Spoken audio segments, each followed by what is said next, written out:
नमस्कार, next ice Hindi में आपका स्वागत है। करंट अफेयर्स के इस अंक में आज बात करेंगे प्रधानमंत्री उज्ज्वला योजना आखिर पुनः चर्चा में क्यों है। दोस्तों, सिलेबस की बात करें तो ये आपके GS2 में कल्याणकारी योजनाओं के अंतर्गत ये टॉपिक कवर होगा और इसको अपने इंडियन एक्सप्रेस ने कल 12 दिसंबर को कवर किया था। दोस्तों, आखिर बात करें कंटेक्स्ट क्या बना था, क्यों ये न्यूज में है पुनः। लाभार्थियों की संख्या 2017-18 में रिफिल लेने वालों की 3.9 करोड़ उपभोक्ताओं की तुलना में 2022-23 में 8.41 करोड़ हो गई है। ये बड़ा आंकड़ा है और जब भी दोस्तों किसी भी स्कीम या कार्यक्रम या योजनाओं के 5 वर्ष पूरे होते हैं तो समझ जाइए यूपीएससी के लिए वो महत्वपूर्ण हो जाती है। वो योजना पूछा जाएगा निश्चित रूप से। अब बात करते हैं प्रधानमंत्री उज्ज्वला योजना के इंट्रोडक्शन के बारे में, क्यों लॉन्च हुई थी, कब हुई थी। तो ये प्रधानमंत्री उज्ज्वला योजना को वर्ष 2016 में गरीबी रेखा से नीचे जो है बिलो पॉवर्टी लाइन परिवारों की महिलाओं को एलपीजी कनेक्शन देने के लिए पेट्रोलियम एवं प्राकृतिक गैस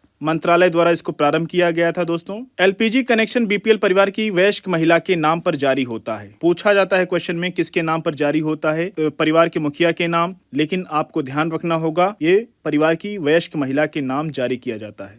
दोस्तों, इसको 2 चरण में लॉन्च किया गया था। पहले चरण की बात करते हैं। इसका लक्ष्य क्या था, बीपीएल परिवार की 5 करोड़ महिला सदस्यों को मुफ्त में फ्री में एलपीजी कनेक्शन प्रदान करना और वर्ष 2018 में इस योजना में सभी अनुसूचित जाति जो एससी समाज है, अनुसूचित जनजाति एसटी, प्रधानमंत्री आवास योजना ग्रामीण वनवासियों को, सबसे पिछड़े वर्गों को, मोस्ट बैकवर्ड क्लास जिनको बोलते हैं, चाय और पूर्व चाय बागान जनजातियों को शामिल किया गया। अब बात करते हैं चरण 2 में किनको शामिल किया गया। देखिए, चरण 2 में योजना की घोषणा वित्त वर्ष 2021-22 के केंद्रीय बजट में की गई और इस चरण में अतिरिक्त 1 करोड़ कनेक्शन प्रदान किए जाएंगे उन कम आय वाले परिवार, लो इनकम फैमिली को डिपॉजिट फ्री जमा मुक्त एलपीजी कनेक्शन प्रदान करना, जो प्रधानमंत्री उज्ज्वला योजना के पहले चरण के अंतर्गत कवर नहीं हो पाए थे, इसलिए चरण 2 लाया गया था। अब बात करते हैं दोस्तों, प्रवासियों को पते के प्रमाण देने की कोई आवश्यकता नहीं है, सेल्फ सर्टिफिकेशन ही पर्याप्त माना जाएगा। अब बात करें तो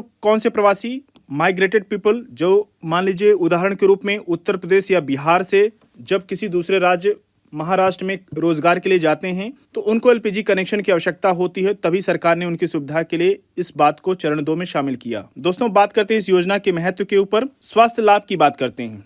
देखिए, जीवाश्म ईंधन पर आधारित खाना पकाने से जुड़े स्वास्थ्य संबंधी खतरों में कमी आएगी इस फ्यूल को प्रयोग करने से। और WHO का एक अनुमान है कि भारत में अस्वच्छ ईंधन से खाना पकाने के कारण लगभग 5 लाख मौतें होती हैं। और अगले महत्व की बात करते हैं महिला सशक्तिकरण। महिलाओं को लंबी दूरी तक पैदल चलकर जलाऊ लकड़ी इकट्ठा करने के खतरे से बचाया जाता है इसमें, इसलिए सरकार ने ये लॉन्च किया।